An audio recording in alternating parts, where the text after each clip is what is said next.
जय Hind and hello guys, स्वागत है आपका आपके अपने YouTube चैनल ज्ञानदेह होस्ट में। और इस वीडियो में मैं आपको बताने वाला हूं MPTET वर्ग 3 ऑनलाइन फॉर्म 2024 के बारे में कि कैसे आपको मध्य प्रदेश शासन स्कूल शिक्षा विभाग एवं मध्य प्रदेश शासन जनजातीय कार्य विभाग द्वारा प्राथमिक शिक्षक के लिए संयुक्त पात्रता परीक्षा का फॉर्म भरना है। तो पूरी जानकारी इसमें रसम से लेकर प्रिंट तक आपको दी जाएगी। वीडियो को पूरा देखना है। अगर आपने वीडियो को अभी तक लाइक नहीं किया, वीडियो को लाइक कर दीजिए, क्योंकि आपके एक लाइक करने से काफी सारा मोटिवेशन मिलता है। एंड अगर आप चैनल के ऊपर नए हैं तो चैनल को सब्सक्राइब करके बेल आइकन ऑन कर लो, क्योंकि यहां पर समय समय पर आपको इस फॉर्म के बारे में सभी अपडेट दिए जाएंगे। तो कर लिया। अब इसके बाद आपको जो लिंक मैं वीडियो को डिस्क्रिप्शन में दिया हूं ये ओपन करना है। इसको ओपन करने के बाद में आपके सामने इस फॉर्म की जानकारी आएगी, जहां पर जानने को मिलेगा 1 अक्टूबर से लेकर के 15 अक्टूबर 2024 तक फॉर्म को भरेंगे। अप्लाई करने के लिए एलिजिबिलिटी क्या है उसकी पूरी जानकारी आपको यहां पर दी गई है इन लाइंस के अंदर। और फीस कौन सी कैटेगरी को क्या पे करनी है वो भी आप यहां पर देख सकते हैं।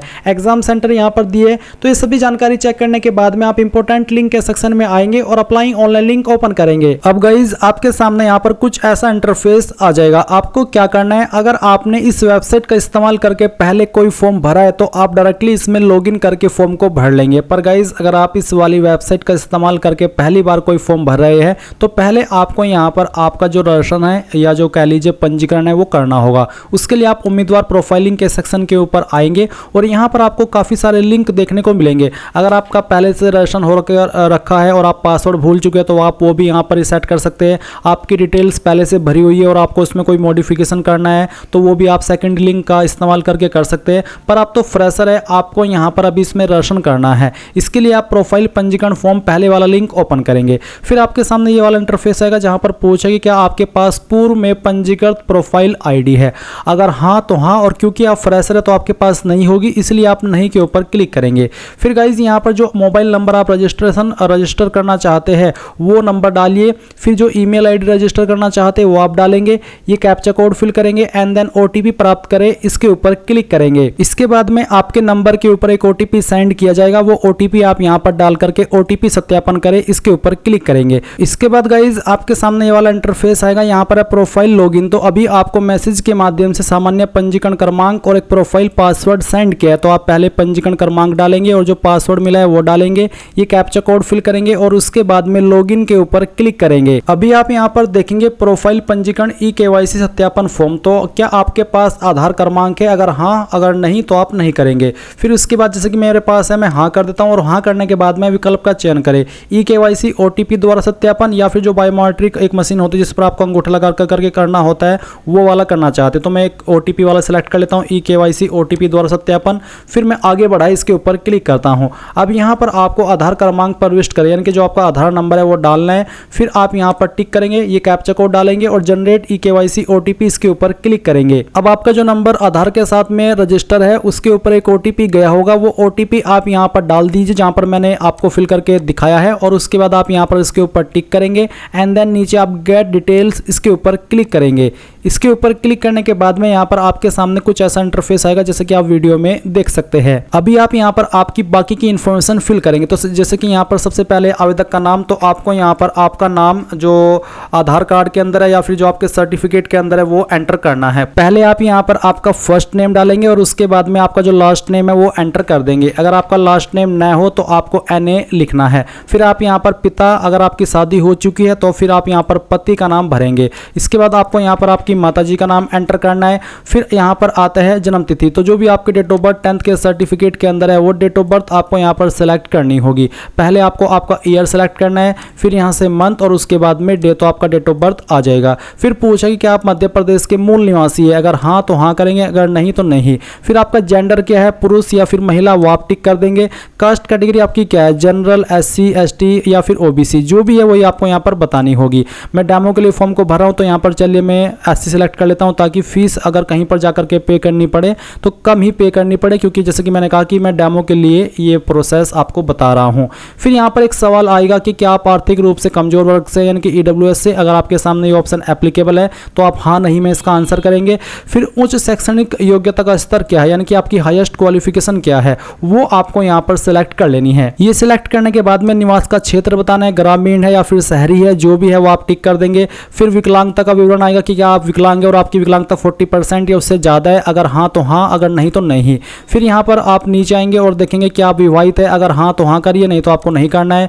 अगर हाँ करेंगे तो आपको जीवित बच्चों की संख्या देनी होगी और क्या जीवित बच्चे जुड़वा है उसके बारे में आपको हाँ नहीं में आंसर करना है। फिर आपको यहाँ पर जो आपका प्रेजेंट एड्रेस है उसकी जानकारी देनी है, तो जो आपका मकान नंबर है वो आप लिख देंगे, गली मोहल्ला गांव क्या है वो आप लिखेंगे, क्षेत्र कॉलोनी शहर या फिर तहसील कौन सी है वो भर देंगे। तो इन 4 लाइन के अंदर आपको आपका पूरा एड्रेस एडजस्ट कर देना है।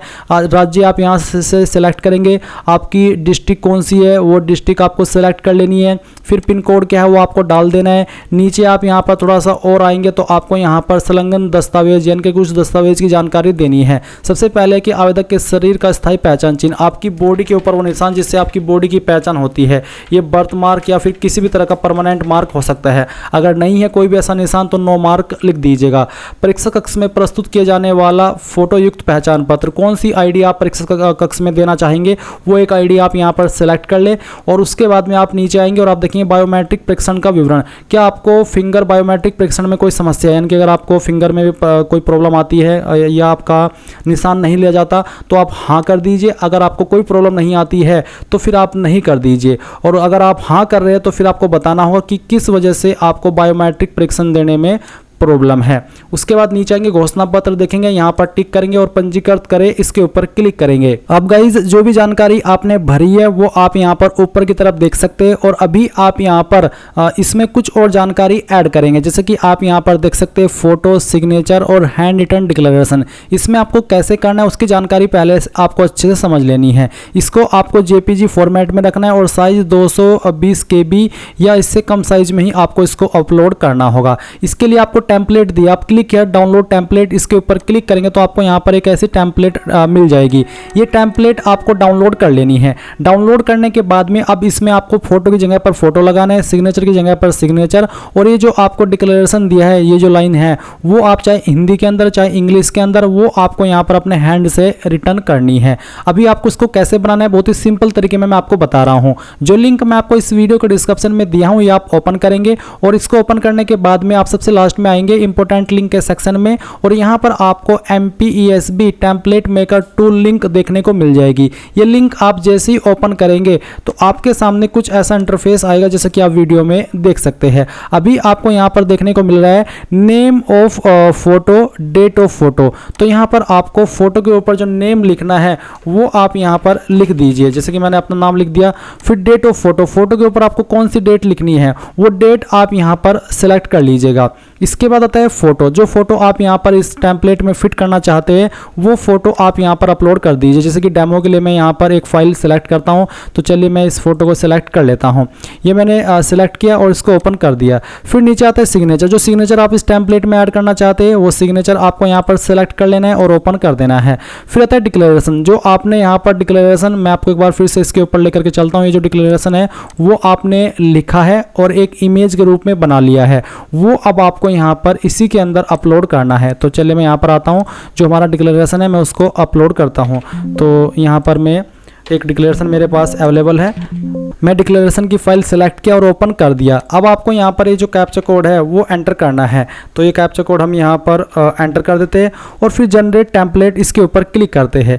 इसके ऊपर क्लिक करने के बाद में गाइज यहाँ पर जो आपकी टेम्पलेट है वो जनरेट हो चुकी है। तो देख लीजिए ये MPESB का पूरा टेम्पलेट आपके सामने है, जहाँ पर वो आपने फोटो लगाया वो फोटो आ चुका है, नाम आ चुका है, डेट आ चुकी है, सिग्नेचर के बॉक्स में सिग्नेचर ऑटोमेटिकली आ चुका है और जो आपने डिक्लेरेशन का इमेज अपलोड किया था वो आपको डिक्लेरेशन के बॉक्स में देखने को मिल रहा है। तो ये आपकी जो फाइल है वो इस तरह से बन चुकी है और ये ऑटोमेटिकली डाउनलोड भी हो चुकी है। मैं आपको इसको एक बार ओपन करके दिखाता हूं। तो देख लीजिए हमारी टेम्पलेट बहुत ही आसान तरीके में बन चुकी है। अब आप जहां से इसको अपलोड कर रहे हैं उस इंटरफेस पर आएंगे। अब गाइज आपने ये वाली फाइल तो डाउनलोड कर ली जो कि मैंने आपको टेम्पलेट की बताई है। अभी आप यहाँ पर सेम वे में अगेन फोटो, साइन और आपका जो हैंड रिटन डिक्लेरेशन है वो अपलोड करेंगे। पहले तो आप ब्राउज के ऊपर क्लिक कीजिए और जहां पर आपका फोटो है, जैसे कि अभी आपने उसमें अपलोड किया था वो फोटो आप सिलेक्ट कर लीजिए लीजिए और इसको ओपन कर दीजिए। ओपन करने के बाद में इस तरह से आपको आपके फ़ोटो को क्रॉप कर लेना है, यानी कि एडजस्ट कर लेना है इसमें इस तरह से, जैसे कि मैं आपको कर करके दिखा रहा हूँ। और फिर यहाँ से इसको राइट के आइकन पर क्लिक करेंगे। फिर आप यहाँ पर जो आपका साइन है, साइन की फाइल को सिलेक्ट कर लेंगे। तो चलिए मैं यहाँ पर इस फाइल को सिलेक्ट करता हूँ, ओपन करता हूँ। फिर इसको भी आपको यहाँ पर इस तरह से क्रॉप कर लेना है, यहाँ पर राइट के आइकन के ऊपर क्लिक करना है। फिर जो आपका डिक्लेरेशन है वो डिक्लेरेशन आपको यहाँ पर सेलेक्ट करना है, इसको भी आपको यहाँ पर सेम वे में सही क्रॉप कर लेना है। फिर आप राइट के आइकन के ऊपर क्लिक करेंगे। फिर यहाँ पर फोटो, मुझे अपना फोटो हस्ताक्षर उचित स्थान पर दिखाई दे रहा है, इसके ऊपर क्लिक करेंगे, यहाँ पर क्लिक करेंगे और यहाँ पर क्लिक करेंगे। ये क्लिक करने के बाद में नीचे की तरफ upload photo signature and handwritten text, इसके ऊपर क्लिक करेंगे। इसके ऊपर क्लिक करने के बाद यहाँ पर इस तरह से तीनों चीज़ें आ जाएगी। जो आपने आपकी टेम्पलेट बनाई है वो आपको अपने पास में रख लेनी है।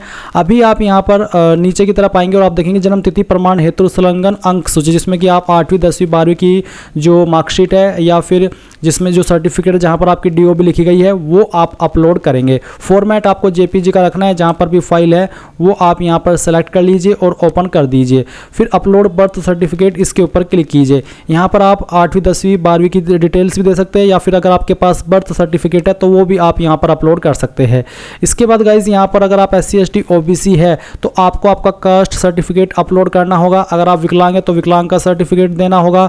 और इसके बाद गाइज आप यहाँ पर सबमिट डिटेल्स, इसके ऊपर क्लिक करेंगे और यहाँ पर जो भी जानकारी आपने अभी तक भरी है शुरू से लेकर, वो जानकारी आपके सामने, आप यहाँ पर इनको डबल चेक करने के बाद प्रिंट प्रोफाइल रिसिप्ट, इसके ऊपर क्लिक कर लेंगे। यानी कि आपका जो प्रोफाइल डिटेल्स है या फिर पंजीकरण है वो कंप्लीट हो चुका है। अब गाइज जैसे ही आपका यहाँ पर रजिस्ट्रेशन कंप्लीट हो जाए तो आप यहाँ पर इसी इंटरफेस पर आएंगे जहाँ से आपने इसमें रजिस्ट्रेशन करना स्टार्ट किया था। अगर आप यहाँ पर नहीं आ पा रहे हैं तो जो लिंक वीडियो के डिस्क्रिप्शन में दिया है, इसको ओपन करके इंपॉर्टेंट लिंक के सेक्शन में आकर के अप्लाई ऑनलाइन लिंक फिर से ओपन करना है और आप यहाँ पर आ जाएंगे। फिर आपको फर्स्ट वाले ऑप्शन के सामने ग्रीन आइकन के ऊपर क्लिक करना है एंड देन इस तरह से इंस्ट्रक्शंस आएंगे। फिर आप यहाँ पर टिक करेंगे और आगे बढ़ाए, इसके ऊपर क्लिक कर देंगे। अभी आपको जो सामान्य पंजीकरण क्रमांक मिला है वो यहाँ पर डालना है। जो डेट ऑफ बर्थ आपने अभी रजिस्ट्रेशन करते समय भरी वो सिलेक्ट कर लेनी है। यहाँ पर ये कैप्चा कोड डालना है, जो भी आता है जैसे कि 1+1 जो भी आएगा वो आप डाल दीजिएगा और सत्यापित कर आगे बढ़ाए, इसके ऊपर क्लिक करना है। अब आपने यहाँ पर जो भी जानकारी इसमें रजिस्ट्रेशन के समय भरी थी वो जानकारी आपके सामने है। सभी जानकारी आप यहाँ पर चेक करने के बाद नीचे आएंगे और फिर आगे बढ़ाए, इसके ऊपर क्लिक करेंगे। इसके बाद यहाँ पर फिर से स्क्रॉल करते हुए आप नीचे आएंगे और यहाँ पर 34 पॉइंट में बताना कि आपके इनमें से कोई कैटेगरी है, जैसे कि भूतपूर्व सैनिक, दिव्यांग या बिना वर्ग, तो आप बिना वर्ग के ऊपर टिक कर देंगे।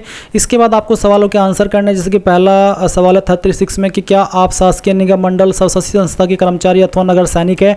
हाँ तो हाँ, नहीं तो नहीं। तो सवाल को पढ़ना है और हाँ नहीं में आंसर कर देना है। जो आपके ऊपर लागू हो रहा है उसमें हाँ कर दे और जो लागू नहीं है उसमें आप नहीं कर दे। इसमें मैं नहीं कुछ भी कह सकता हूँ कि कौन से में आपको हाँ करना है, कौन से में आपको नहीं करना है, क्योंकि मुझे नहीं पता कि आप किस पर एलिजिबल हो रहे हैं और किस पर आप एलिजिबल नहीं है। जैसे कि एक सवाल है कि क्या आप अतिथि शिक्षक है। अगर आप है अभी तो हाँ करिएगा, नहीं है तो नहीं करना है। 40 पॉइंट है आपका कि जो जरूरी क्वालिफिकेशन मांगी गई है अप्लाई करने के लिए, क्या वो आपके पास है। आप एक बार पढ़ लीजिए कि प्राथमिक शिक्षा पात्रता परीक्षा में भाग लेने वाले आवेदक जो निर्धारित शैक्षणिक योग्यता अर्जित करने की परीक्षा के अंतिम वर्ष में प्रवेशरत है, वह भी पात्रता परीक्षा में बैठने हेतु मान्य होंगे। ऐसे आवेदक को उस तिथि की अंक सूची उपाधि धारित किया जाना अनिवार्य होगा जिस तिथि को उनके परीक्षण हेतु शैक्षणिक योग्यता के प्रमाण पत्र मांगे जाएंगे। यानी जिस डेट पर वो आपसे डॉक्यूमेंट मांगे जाए उस तक आपने कंप्लीट कर ली हो।